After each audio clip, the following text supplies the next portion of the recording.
So I think a really important thing to point out here is observation versus identification. So observation is observing your thoughts, observing the imagery as it pops into your mind. Identification is an unconscious behavior that because it's coming into my mind, that must be me. Because a thought is not self-employed. A thought can't exist without your investment in it. That's a true. thought cannot have its own life unless you've identified a certain aspect of your beingness with the thought. So you have the opportunity and the choice to charge a thought and bring it to life, or you have the opportunity to just observe it for what it is, which is the imagery of the ego. But in order to make that distinction, you absolutely have to understand that there is a deeper force inside of you, which is your spirit, in order to make that distinction.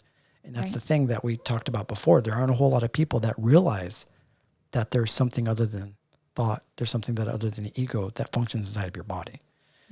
Right? That's true. Yeah. Because in order to make that distinction of like, okay, the ego is not me. Well, what are you then?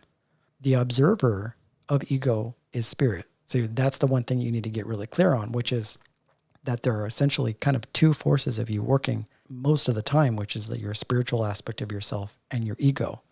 So when the imagery pops up into your mind and you're operating from spirit, you'll see that, oh, that's just my ego trying to tell me something. That's just my ego trying to relate to its environment in some way.